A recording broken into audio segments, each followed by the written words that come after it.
Sleeping. We're told we should spend a third of our lives doing it, but we don't, making Britain one of the most sleep-deprived countries in the world. According to the British Sleep Council, a massive 70% of us feel we get less shut-eye than we need. I'm Dr. Michael Mosley. I'm a medical journalist and a chronic insomniac. I don't have any problems going to sleep, but at 3 o'clock in the morning, almost every morning, bang, I'm awake, and I take ages drifting off again. I'm simply not getting enough sleep. I can't sleep, I hope I stay awake, 'cause I've been running all day. But how much sleep do we really need? And if we're not getting enough, is that a problem? I'm convinced we're sleepwalking into a sleep crisis. So many of us are waking up feeling ghastly in the morning, but we don't do anything about it. Could our lack of sleep cause significant risks to our health? There's some big studies that have suggested that it's associated with the development of obesity and type 2 diabetes. I'll be teaming up with world-renowned experts to pick apart cutting-edge research and conduct pioneering tests on sleep-deprived volunteers, including me. I'm going to turn human guinea pig to try and discover what's causing my insomnia and see if there's anything out there that might actually help. I'll investigate top tips for all of us to get a better night's kip. Could dietary fibre hold the answer? It's coming, guys. What about chilling before bedtime, literally? And could having coffee just before sleep help save your life? A lovely espresso. Long nights, no peace, I feel like everybody's eyes on me. What I've discovered has turned a lot of what I thought I knew about sleep on its head. So if you fancy a good night's kip, keep watching. This is the truth about sleep.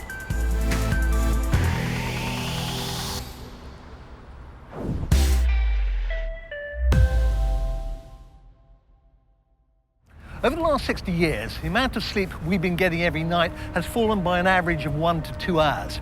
And it seems not only are we sleeping less, we are sleeping worse. According to a survey by the Mental Health Foundation, up to a third of us say we suffer from insomnia. That means that either you find it difficult to go to sleep, or like me, you wake up in the middle of the night. So, what's going on? Deep in the bosom of the gentle night. It's recommended we should try to get 7 to 8 hours sleep a night. 9 hours if you're a teenager, older people a bit less. But it seems that we Brits just aren't getting enough. Insomnia is just one of the causes of sleep deprivation. Shift work, partying, and our modern lifestyle are all conspiring to stop us getting enough kip. I can't get no sleep. How many hours of sleep do you get a night? Around 7. Probably 6 or 7. It's 4 hours, 5 hours. So this is 3 sometimes. 6, 7 hours? 6, 7. Is it enough? No. 2 nights on the trot, I don't think I've hardly slept at all. It's clear that lots of us feel we're not getting enough sleep. But how can we tell? Well, there's an easy test to try at home. One way to tell if you're sleep deprived is to go to bed in the middle of the afternoon and find out how quickly, if at all, you fall asleep. To do that, you need a watch, a metal spoon, and a metal tray. The fancy name for this is the sleep onset latency test. You check the time, then shut your eyes.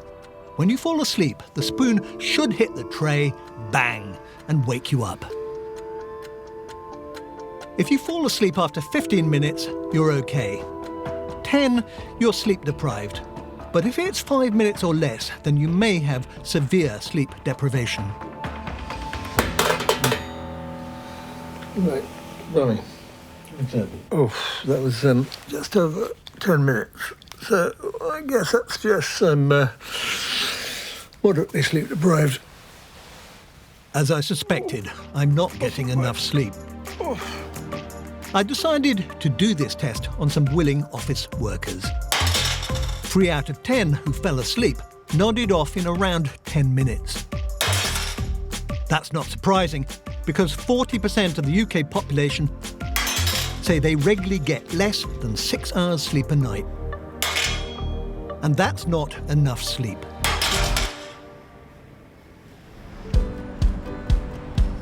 Bleary-eyed workers are bad for business. Their poor productivity and absenteeism cost the UK up to £40 billion a year. So what's causing us to sleep so badly? I'm always on my phone and I hardly get any sleep at all. The internet videos, you always think, oh, one last video, and then you watch 50. Do you do social media? Yeah, that keeps you up. On my phone, laptop, there's always loads of distractions. My partner gets up and disturbs me. I just have thoughts whizzing around my head. I can't sleep after going to the gym or playing sports though. It wakes me up too much. If something wakes me up, I can't get back to sleep. I know I can't. We all lead busy lives, but is there a more fundamental cause? Sleep problems run in my family. Your health. To sleep. Is this particularly common? Because I don't really know that many people who wake up in the middle of the night and then can't get back to sleep again. It tends to be more either they can't get to sleep in the first place. I think it is. I think particularly as you get older. Because I used to have no problems with sleep at all when I was your age. And it's kind of come on me probably sort of the 40s onwards. But we're a family of strange sleep patterns. You have difficulty going to sleep, don't you? Yeah, it's definitely one of those cases where I can be tired all day, and as soon as I put my head down, everything starts going through my mind, and suddenly it's impossible to get sleep for the next 40 minutes or so. But then when I am asleep, I remain asleep. What, throughout the night? What do you do to try and go to sleep? It's quite hard to just shut my brain down, so I normally find it easiest listening to repeats of Blackadder. Okay. To just try and bore yourself to sleep. One of those things just distract you from what's going on in your head. I have a collection of very fine economics books, which I read at 3 in the morning, and so they kind of bore me into submission. You kind of need something that is completely non-stimulating. Both of us have a tendency towards insomnia, which means we either struggle to get to sleep or stay asleep. But does this matter? What happens during the night? To find out what I get up to when I'm asleep, I've got an infrared camera here, and I've also got this activity monitor which will measure my every move. Tonight I'm going to go to sleep here in the spare room and see what happens. Okay, this is slightly weird. I assume it's working. I'm quite tired and I'm going to bed. And yeah, it can be strange being filmed while I'm sleeping. Not entirely comfortable about it.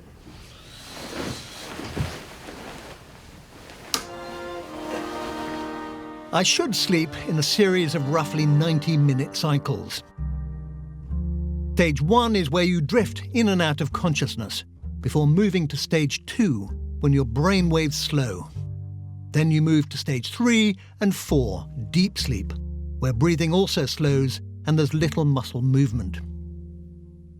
You go back to stage 2 before REM sleep, rapid eye movement, when your eyes flick from side to side and you dream.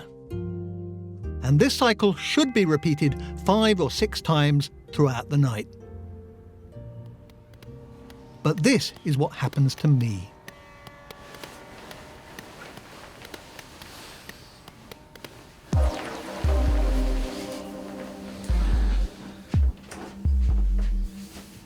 Oh dear. So, it's kind of 3:45, and in the morning, 3:45 a.m, and I am reasonably awake. I think I might read for a little bit and try and go back to sleep again. Doing pieces of camp at this time in the morning is not fun. Okay. During deep sleep, our brains are busy laying down memories.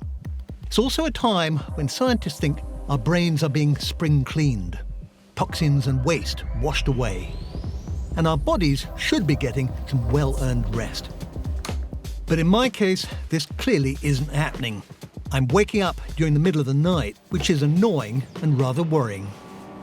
So should I blame my lifestyle or my genes?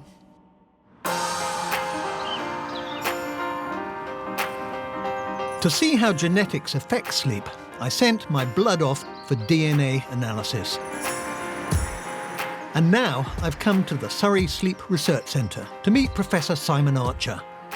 He's been looking for any genetic markers which may reveal what kind of sleeper I am. We've looked through more than 500,000 of your DNA variants. Okay, that's a lot, yeah. And we've specifically looked at your sequence variants for 51 genetic locations that have been shown to be reliable markers for different characteristics of sleep. Simon claims he can tell whether we're morning or night people, larks or owls, simply by looking at our genes. I know what I think I am. That's why I'll be very interested to see what this says. You have 3 genetic markers that would predict you're a morning type person. Which is absolutely right. Okay. You then have 5 markers for long sleep duration. And so from that, we would predict that on average, you need slightly more sleep than usual. Yep. I get really, really grumpy when my sleep is cut. And in fact, one of the reasons I gave up being a doctor was because of that. I became really quite unpleasant, right. Sleep deprived, which is not a good thing in the medical profession on the whole. So morning person, need your sleep. Yep. These genetic markers have been identified from DNA studies involving hundreds of thousands of people. And Simon has discovered even more about me. We also then found a marker for increased insomnia. Okay, blimey, you're scoring well. So I can blame my genes, at least in part, can I? Yes, and also a marker which has been associated with poor sleep efficiency in people who are exposed to high levels of work-related stress. Right. So increased insomnia, so it might take you longer to get to sleep. So you may have disrupted, fragmented sleep during the night, and you might wake up during the night. And particularly when I'm stressed. Particularly when I'm very busy, that's what happens. Right, okay, so that fits. I respond very badly to stress. That fits. Yeah. So morning preference, slightly longer sleep duration, insomnia and a bit of poor sleep efficiency. And then lastly, there's a marker for increased sensitivity to caffeine and caffeine-induced sleep disruption. How interesting, because I would have said the exact opposite. I kind of assumed that I can drink caffeine with impunity, whereas my wife, if she drinks caffeine after midday, she twitches. But possibly I'm just not recognising the effect it's having on me. Exactly. So it may be that drinking too much coffee is causing you disrupted sleep during the night. Okay, right. Now, that was really interesting and also slightly spooky that he could tell so much about me just based on my genes, my DNA.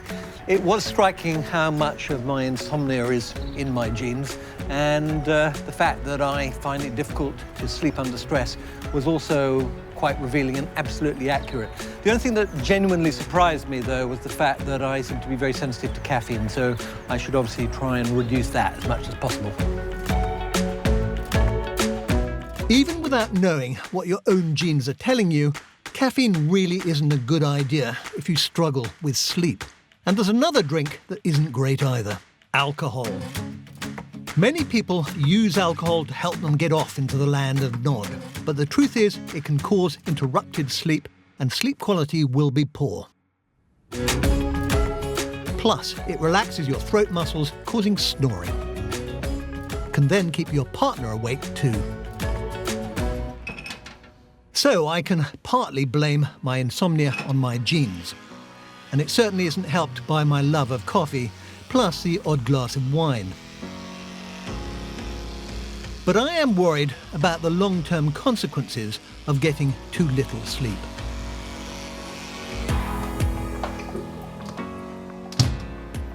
I know after I've had a terrible night's sleep, I become irritable, impulsive, and it really messes with my memory.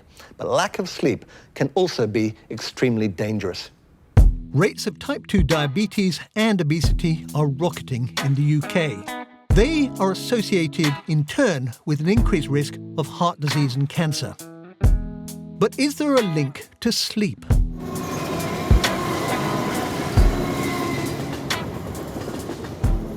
I'm on my way to Leeds University, where they're doing some really interesting research on diabetes. Now, if you are a diabetic, it means you're not able to properly control your blood sugar levels. And I'm particularly concerned because my dad was a type 2 diabetic and he died early from complications. I know that I'm at high risk of type 2 diabetes.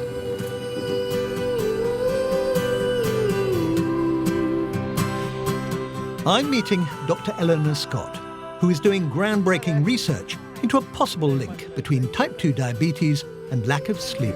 Now, I think most people know that lack of sleep makes them tired.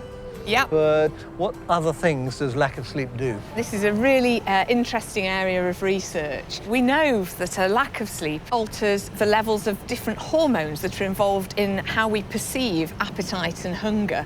So we get more of the hormones that cause us to feel hungry and less of the ones that cause us to feel full. An additional effect may be to do with the stress hormone cortisol. And we know that if you don't sleep as well, that it affects the levels of that, and that may be another factor as well.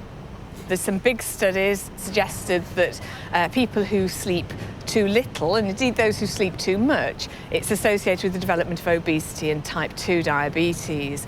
I really feel that people don't, at the moment, realise quite how profound the effects are. Dr. Scott has agreed to undertake an exciting study for us. She'll monitor the glucose levels of a group of volunteers and then deliberately disrupt their sleep.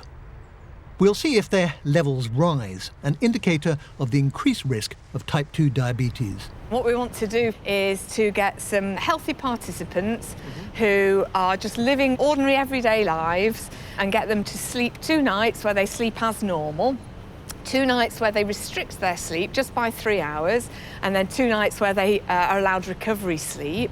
And we want them to wear a continuous glucose monitor so that we can see every 5 minutes what that's actually doing in real life to their glucose levels.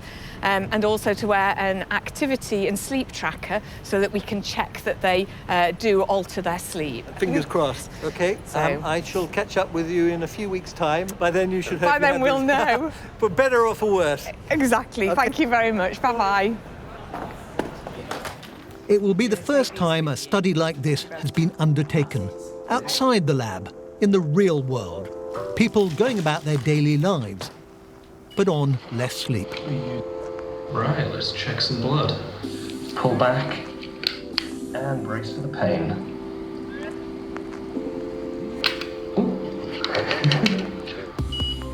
There we go, that's done it. Oh, 4.2.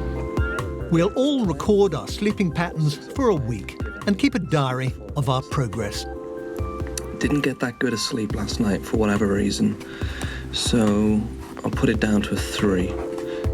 Restricting your sleep isn't pleasant, especially when you're ready to go to sleep, but it's hours before you're allowed to hit the hay. It's 10 p.m. and I'm absolutely ready for bed. But I don't get to go to bed for another 3 hours now. This morning I'm so groggy, miserable, lethargic, tired, fed up with the whole world. And all the time, we're busy monitoring our blood sugar levels. I had about 3.5 hours of interrupted sleep, and that was part of this experiment. Just taken my blood sugar levels. I had breakfast recently, but nonetheless, I think you can probably see that's 9.8, which is about the highest I've ever seen them. I mean, they do go up after breakfast, but not that much. That's pretty bad.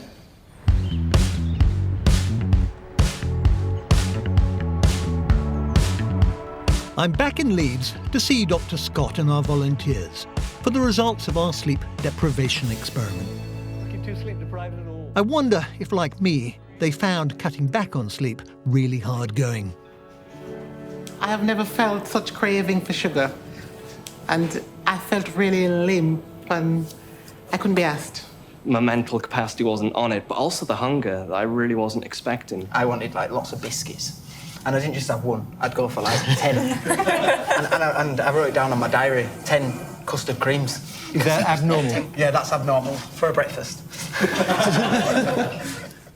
OK, results time. Yeah, absolutely. What we've done here is, as a group, so all 6 of you, we've taken your average glucose across the 24 hours for your 2 normal nights, and you can see that on the black line here. So you can see that your glucose normally dips overnight, but that you get a slight peak when you have your breakfast, another peak when you have your lunch, and then another one with your evening meal, and then it falls down again. But then on the purple line here, you can see what happens to your glucose level when you've had your 2 nights of short sleep. And you can see that your glucose level is running higher across the 24 hours. And why is that a bad thing? Because we know that raised glucose is one of your biggest risk factors for going on to develop diabetes. And if it's over a certain threshold, it means you have got diabetes. I found that when I was sleep deprived, my blood sugars went up into what's called a pre-diabetic range. Yeah. And that was kind of worrying. Certainly, a lot of the other evidence from big studies suggests that people with short sleep, they are more likely to become obese and also develop type 2 diabetes. Were you surprised by this result? But I think to be able to show it in a small group of subjects and for everybody to have exactly the same response, that they raised their glucose, I was surprised to see that. I'm very reassured because it suggests that we're on the right track of understanding. Yes. I want to know, why is it that I felt hungrier with a higher level of sugar in my system? Yeah, I suspect it was more the fact that you were sleep deprived made you feel hungrier, and we know that that alters your appetite hormones, so it makes you more likely to feel hungry and less likely to feel full. We also know that people crave very sweet, very high carbohydrate content foods, so as you did with the custard creams. Also, if you're awake when you're not meant to be, then actually that's quite stressful to our bodies. And we know that you produce more of the stress hormone cortisol, and that can influence your glucose level as well the next day. I certainly found I was both incredibly irritable, very hungry, craving carbs but resisting them. But even despite the fact that I didn't change my diet at all, my blood sugars just went crazy. Yeah. And the other thing is that over time we know that the amount of sleep that the population's been having has been declining. So over the last 50 years or so, people have been curtailing their sleep by about 2 hours.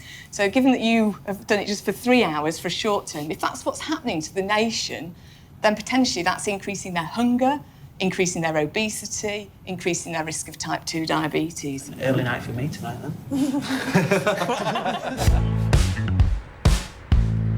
I was really struck by the way our volunteers all reported having these desperate sugary, carby cravings when they were sleep deprived, and also the way this played havoc with their blood sugar controls. Now, this was only a few days, but longer-term studies have shown that people who sleep for less than 7 hours a night are at significantly greater risk of both obesity and type 2 diabetes. So it seems that our blood sugar levels really can be seriously affected by a lack of sleep. People, please. But why is this happening, and what's going on in our bodies?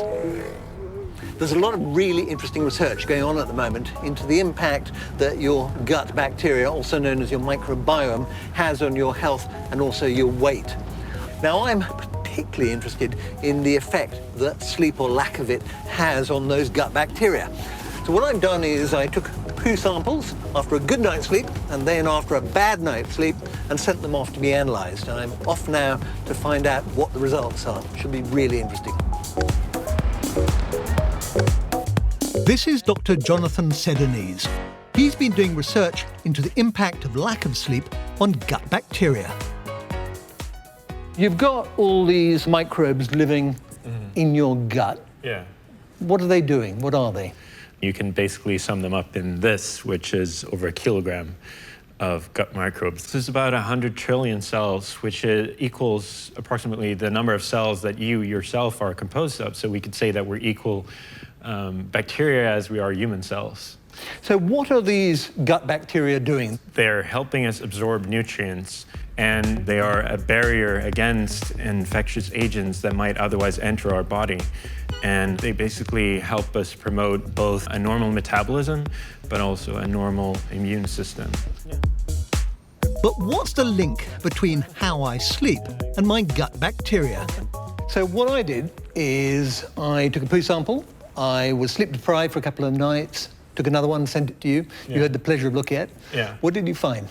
We found an increase in the ratio of 2 sets of bacteria that have also been found to be shifted in a similar direction in obese humans. Their mechanism by which they change, or why they're changed, is that they promote an increased energy uptake. So basically, when you eat food, the bacteria greatly determine how much calories your guts absorb, and that is then circulating in your system. basically your gut becomes more efficient in absorbing nutrients. You might think that if you had less sleep, your gut bacteria wouldn't work as well. But it seems to be the reverse. When you're sleep deprived, you appear to extract more calories out of the same amount of food. Do you think there is a link between the fact that we're reducing our sleep and obesity rates are going up? I do think that, yeah. The concurrent rise of obesity and sleep deprivation in society would certainly suggest that there is a link. So that would obviously be good if you're out in the jungle and don't have very much access to food. But in modern society, where we have a hamburger or chips and pizza, it's obviously not a good thing, and that's also what the high rates of obesity tell us. The thing which strikes me making this film is that people have no idea, or very little idea, of how widespread the impact of sleep deprivation really is. Exactly, it's very new, so we definitely need more studies to see how sleep influences the gut microbiome and how we can utilize our changes in our gut microbiome in association with changed sleep to promote better health and perhaps reduce the risk of obesity.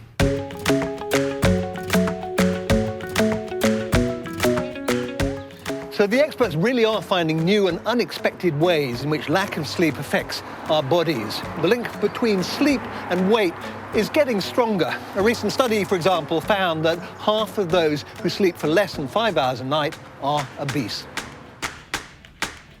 If lack of sleep really is a hidden cause of one of the biggest health crises we currently face, then we need to take sleep very seriously indeed. But these days, there are more and more obstacles to getting a good night's sleep. Our technology, our work patterns, the stress of everyday life. So, what's the solution? What do people turn to? Glass of water for me. Nesquik for me. Or sometimes like lavender oil on your pillow. I sometimes take a paracetamol. A little bit of mindfulness stuff. Put the radio on and listen to some white noise. Recently I've been reading like an easy read novel. So I think one glass of red can help you go to sleep, and anything more than that's a different question. They gave me a sleeping pill, and I have been taking sleeping pill for 10 years. A medical solution might be sleeping pills. But are they a good solution? Over 15 million prescriptions are issued every year. Last year, the NHS spent more than £50 million treating insomnia. I'm meeting a GP in South London, Dr. Sarah Kayet, to find out what she thinks of sleeping pills. Do you prescribe many sleeping pills? I try not to. Usually if I do prescribe it, it is short courses. It'll be a matter of prescribing it if, for example, they're jet-lagged or they've had a really bad week at work and they're just not getting back into their rhythm of sleep. Or if they're having a really acute time, with depression or a bereavement, something like that. But we try not to prescribe it as a long-term solution. What's wrong with sleeping pills? Unfortunately, they are addictive and you do build a tolerance, so you end up needing to use more of them in order to get the same quality of sleep. And at some point, you're going to hit a wall where you can't have any more, and then what do? You need to find the underlying solution. If we know that sleeping pills are pretty bad for you, certainly in the long term, why are prescriptions still doing that? There's going to be a group of people that will doctor shop, for example, and eventually, the next thing you know, they've had a whole month's worth and we don't know how it's happened. I think it's also a matter of desperation. Patients are going to be so desperate to get a night's sleep. And when you've got that patient in front of you, crying, getting really upset, you feel bad and you want to be able to help them, and you know that a short course will. So I think it's a matter of trying to manage your own patients and manage their expectations as well as their emotions. It's a tricky one with sleep. Sleeping pills are addictive. They're for short-term use only, and they don't solve the problem. Could the answer lie instead inside our heads? I've come to the University of Oxford to meet neuroscientist Russell Foster. Professor Foster is trying to help us sleep better by doing pioneering research into a mechanism we all have within our brains, our internal body clock. This, I think, has been one of the great success stories over the past 20 years. The master clock within the brain resides right at the base of the brain in the hypothalamus. Right. Okay. So I suppose an intersection between the bridge of my nose and my And there temple. is the clock there. It's about 50,000 cells. And what we discovered is that there's a third light-sensing system within the eye. We have the rods and cones, which are grabbing light to give us an image of the world, and yet there's another light sensor, and it acts as a brightness detector. And it's those cells that are picking up the dawn-dusk signal and firing the information off to the brain. So our eyes aren't just seeing things, they're also sending a signal to this clock in the brain, basically telling it to reset. Absolutely. So the eye is both the organ of space, it gives us our visual sense, of course, but it's also, by its detection of the dawn-dusk cycle, an organ of time. It sets the internal time to the external world. And that's the master clock. Right, so it's like Big Ben, just basically sending out signals. Dong, it's midday, go and have lunch. Dong, it's 9 o'clock, go to bed. But every cell in the body also has the capacity to generate a 24-hour oscillation. It has its own endogenous clock. Okay. And so the master clock is sending out a signal which is then coordinating the rhythmic activity of billions and billions of individual cellular oscillators organised throughout the organ system. So, continuing my analogy, you have Big Ben, who's the central one, but we all have our own, if we're all little cells, we all have our own watches, and sometimes they're running a bit fast, a bit slow. Exactly. And Big Ben is basically dictating it. So it's a bit like the conductor of an orchestra, sending out a rhythmic beat. Okay. Now, if you shoot the conductor, if you blow up Big Ben, then all these peripheral clocks in the gut and the liver and all the others start to drift apart. Yes. So instead of this beautiful symphony, you have this cacophony and a smear of time. One of the reasons for my insomnia could be that my body is out of sync with my body clock. Anyone who has ever had jet lag will know what that feels like. Professor Foster and his colleagues from Oxford University are looking for solutions. In Denmark, strangely enough. They are using natural light and an extreme living concept. With this, they hope to reset our master clock, our Big Ben, to get our bodies back in harmony again. This is the appropriately named Sunshine Island, off the Baltic coast. Bornholm gets more hours of sunshine than anywhere else in Denmark. And that's one of the reasons why Oxford University has built a house here made entirely of glass. I'm joined by Dr. Katarina Wolf. Hi there. Who is leading this project. It is fantastic. I had no idea what to expect. It's really good. Hello, very nice to see you. Hello, good to see you. And is it nice and warm inside? Yeah, let's go inside. It's fantastic, though, the amount of light you get in a place like this. Okay. So this is a house, and it's basically trying to mimic a normal house, but without the walls. So you have the kitchen, you have a bathroom, and you have a bedroom. It's a really spacious feel, doesn't it? So what exactly is the link between light and sleep? So the sleep and the light come together in terms of our body clock. So really, when we are exposed to the natural light in the morning, that would wake you up. And so equally in the evening, when the light goes down, it makes you more sleepy and you go to sleep. I'm going to spend the night here, going to bed when the sun goes down, and then letting the rising sun wake me. You have to be a bit of an exhibitionist, and I'm guessing this is my bed as well, because presumably people can stare in. There are not many people around. Okay, so it's a bit like camping, but much more civilized. Yes. Much more civilized. Let me know how you sleep. Thank you very much, I will. See you in the morning. See you in the morning. Now, this place is absolutely amazing. There's nearly 5,000 units of light coming in, which would be about 10 times more than in a normal bedroom. And that's the whole point about this place. It's to let lots of natural light flood into you throughout the day. And by doing so, that helps to reset your internal clock. And one of the biggest problems we have in modern society is the fact that our internal clock, which is driven by the light, is completely out of sync with our sleeping clock. Katarina believes that modern artificial light, from TVs, phones, tablets and computers, is interfering with our body clocks, shifting them out of phase. It seems many of us are suffering from a state of almost permanent jet lag.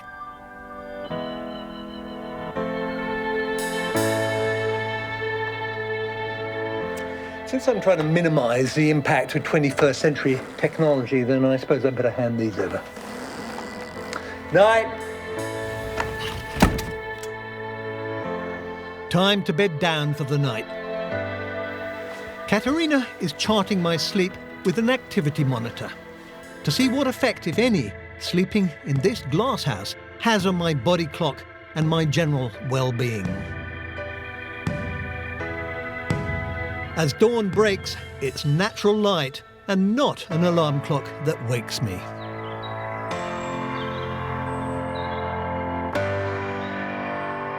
Soon, Katerina arrives to download the data from the monitor, Good morning. which I was wearing during the night. I kind of slept okay, but not the best night's sleep, but not bad. So I should be interested to see what this says. So what you see is that you go to sleep around 9:30, then you have a little bit of movement just after midnight, and then you probably wake up around 4 o'clock. Yeah, that's kind of when I woke up and I turned on the light and read for a little bit. Yeah. But then you went back to sleep for another 2 hours, and your final wake is about 6 o'clock in the morning. I woke up feeling really quite sort of perky and alert, and I'm feeling quite good at the moment. So you think that may be because I'm getting a good old dose of morning sunlight? That's what I think, and it's a nice waking up. So far, Katerina has only tested this house on volunteers, but she's hoping that her research will make us all re-evaluate how we use daylight to control our body clocks and sleep patterns. So what I would like to see is that we pay more attention to the 24-hour day and not just for when we are awake, and that we particularly pay attention to how much light we expose ourselves in the morning. So you'd like to see basically more windows and more light generally coming into gloomy British houses? Exactly, exactly. So I can see if I persuade my wife that we should leave the curtains open as long as the neighbours can't see it. It's a very simple solution. Now, we're not going to be living in glass houses anytime soon, but this research should encourage architects to bring a little bit more light into our lives. And if you want to reset your own internal clock, one of the best things you can do is go and get lots of early morning light. I'm off for a stroll.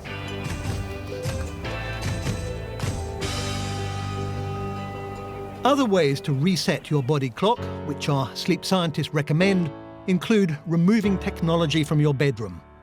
Take the TV out and stop answering emails or going on social media at least an hour before bedtime. And turn the clock away to stop yourself obsessing about time. This is called sleep hygiene. It's a set of rules for good sleeping, like decluttering the bedroom and making it just for going to bed. But what else can we do to try and improve our sleep? Are there more surprising or unusual solutions out there? I think I'll just put cures for insomnia into Google and see what happens. Right, that comes up with 109 million possible websites to visit. I think I better narrow it down a bit.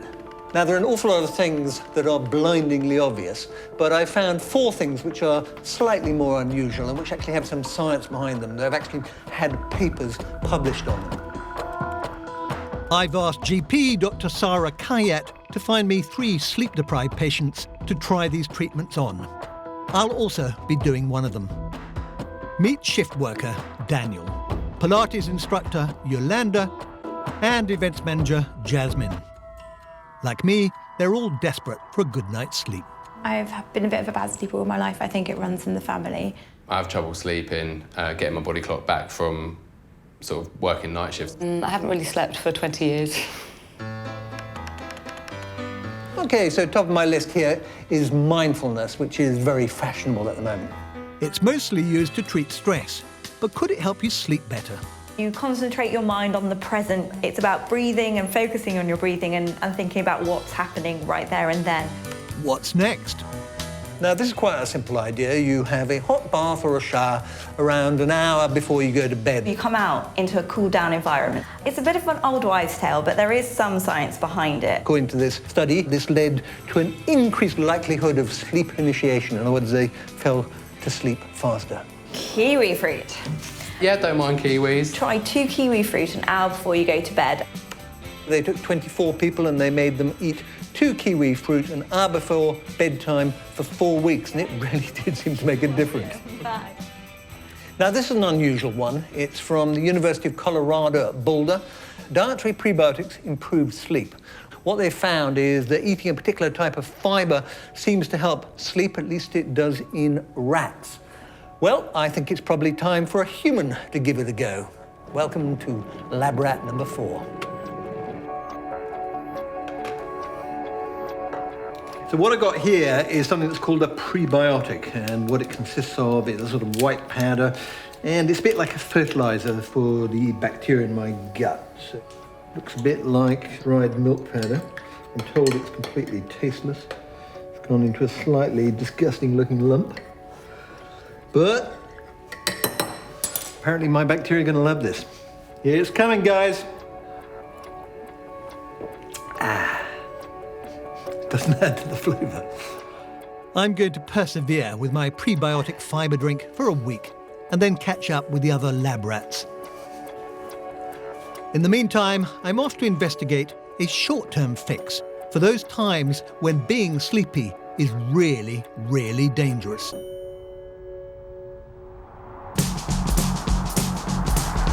Up to a quarter of all accidents on major roads are caused by drivers falling asleep, many leading to death or serious injury.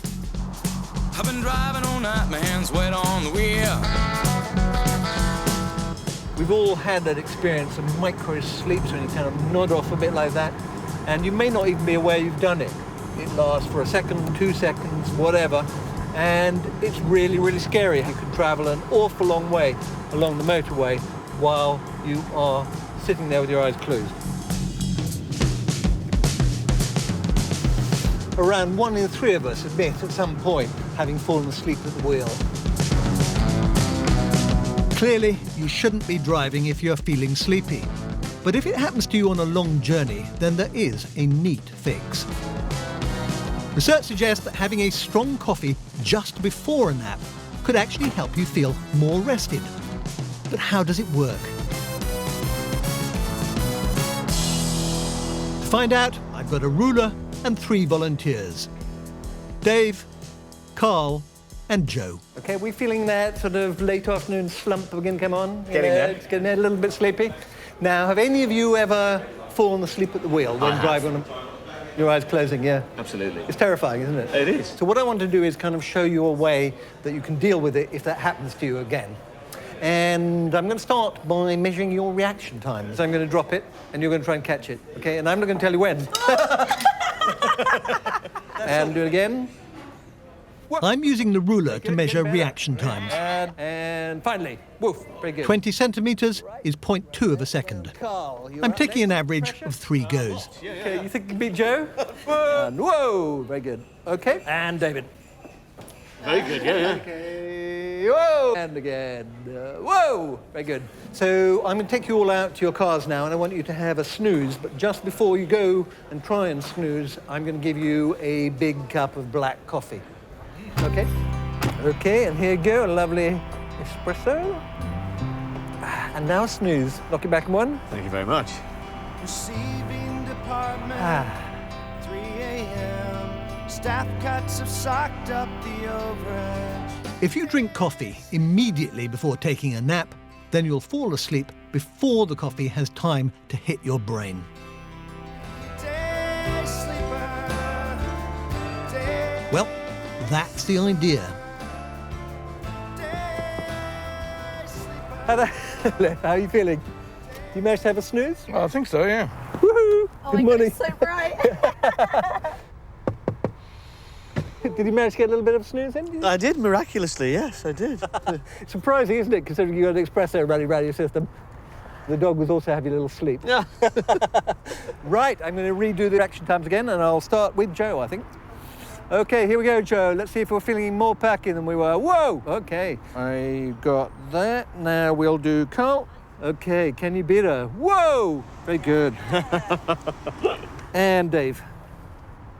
And that was an average of 15. Okay. So what I did beforehand is I averaged what you scored, and you were all pretty much the same, 19, 19, 20. Having had your snooze and your cup of coffee, I'm pleased to say you all improved a lot. Very good. You all went to 15, 14, 15, above average. So you moved from the kind of slower end of average to the higher end of above average. So you're obviously perkier. Now, are you feeling perkier? Yeah. I do. Yeah. I think the surprising thing is that the caffeine didn't stop you falling asleep. Not at all. And the reason is because it takes a while to hit your brain, typically about 20 minutes. Enjoy the rest of your day, your caffeine-free day. Okay, so that wasn't the most rigorous of scientific experiments, but it was absolutely consistent with other studies, which have shown that if you have a cup of black coffee followed by a 15 or 20-minute snooze, then this will make you far more alert than either just having the coffee or just having the snooze. So if you're driving down a motorway and you are feeling a bit sleepy, it's something I would thoroughly recommend.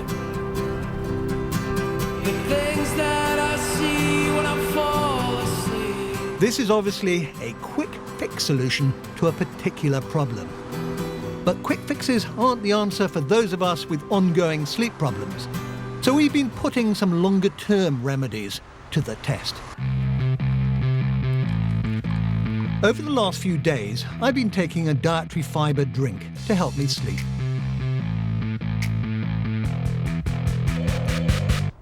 Yolanda has been having mindfulness lessons. Hi. Hi, Yolanda. Hi. Mental exercises designed to calm the brain down. Jasmine has been having a hot bath every night before bed.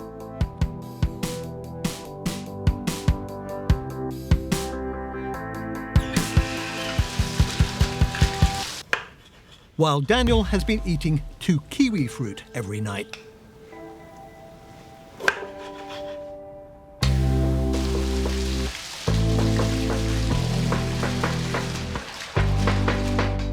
As part of the experiment, we set up a thermal imaging camera to monitor Jasmine's body temperature. Can't sleep, I hope I stay awake, 'cause I've been running all day. Long nights, no peace, I feel like everybody's eyes on me. I can't sleep, I hope I stay awake, 'cause I've been running all day.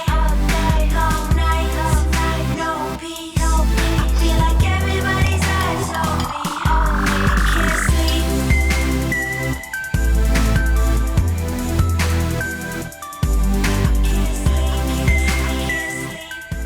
So mindfulness is actually about bringing our awareness into the present moment, what's happening here and now. Once she's out of the bath, Jasmine lowers the room temperature to around 17 degrees. It's thought that this cooling of her core body temperature will tell her brain to go to sleep.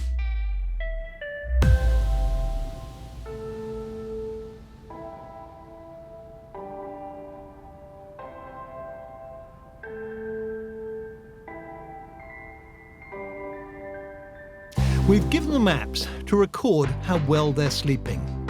Now it's time for bed. Good night. I can't sleep, I hope I stay awake, 'cause I've been running all day. Long nights, no peace, I feel like everybody's eyes on me. I'm not sure if anything's working or not, but then again it is quite early to tell.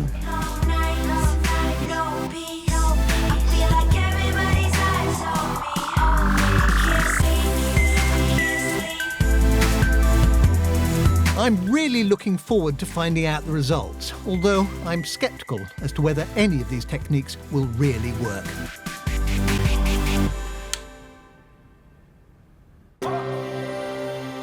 It's night number 7, and I'm having my last prebiotic fibre drink, which acts like a fertiliser for my gut bacteria.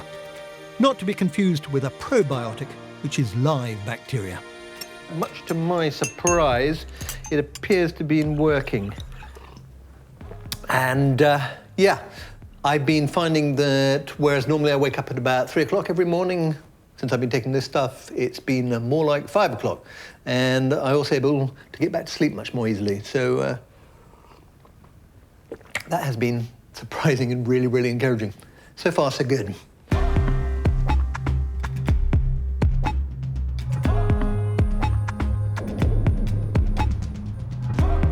Time to find out how the other volunteers have been getting on. I'm back with Dr. Sarah Kayat. The plan was to take a bath and then go into another room where it was quite cool, and I think it made quite a good bedtime routine, actually. I think the quality of my sleep was better throughout the week. Okay. Out of 10, what would you give it? About a 4 out of 10. Okay, so kind of okay, but not fab. Yeah. I did the mindfulness. Okay, and do you think there was any change? The first few nights I slept like normal, so badly. And then I have been sleeping quite well, just waking up really early. I'm going to sleep a bit quicker, and I think I'm getting more hours together sleeping. So, out of 10? Maybe a 6 or a 7. And Dan? I tried the kiwi fruit. It worked all right. On the days that I did have to get up early, which is where I struggle sleeping the most, I did sleep relatively well. I'm probably going to keep doing it. I'll give it a 7. Okay, that's high as a 7. Yeah. So, Michael, tell me a bit about your fibre experiment. It was really, really interesting. At the moment, I give it probably a 9 out of 10. I could feel it very clearly. Brilliant. And then I stopped taking it, and within 3 or 4 days, I'd returned to my previous routine. What a good score. No, absolutely, but I'm going to give it another go. My journey to find the ultimate solution to insomnia is not over, but it's certainly been given a good old kick along the road. It's a small sample, but they do all seem to have worked a bit, some more than others. I do feel as if the prebiotic I've been taking has made a difference to my sleep. What I want to do now is find out whether it has made a measurable difference to my sleep. Hi there. Hello. Hello, nice to see you. I'm meeting Professor Phil Burnett, a neuroscientist specialising in the effects of gut bacteria and prebiotics on brain function. He's been analysing data from the activity monitor I've been wearing every night. I've been trying this sort of fibre supplement, and I've been surprised because it does seem to affect the quality of my sleep, or it seems so to me. I felt as though I was sleeping better, and then when I stopped taking it, I felt as though fairly soon I started sleeping worse. Wow. That's how it feels to me, but is that kind of what the activity bracelet showed? If we look at the day before you took the supplement, 79% of your time in bed was spent sleeping, inactive, which is what the watch measured, and 21% of your time in bed is spent awake. Is that a lot? That's about average. But interestingly, 5 days after taking the supplement, your sleep went up to 92%. Wow, okay. And 8% you spent awake. Right. So that is very interesting that you should say that you did sleep better. When you see the raw numbers, and it just makes you think, blimey. But it kind of felt like that, but I'm quite impressive about seeing it. The only thing that I was puzzled about was on night 3, it went down a bit. So that was actually a Saturday night, so I don't know what you were doing. I had a few drinks, I think. Oh, right, OK. That may have undone some of the good. I wondered at the time whether you'd notice. Oh, yes. Can't get away with anything, yeah. So what is in that white, powdery, fibrous stuff I was eating? Right. Well, that powder you're taking is a prebiotic. It's a food for your good gut bacteria. Basically, your good bacteria break down this fibre to produce molecules called short-chain fatty acids, and these are the things that might be having an effect in your sleep.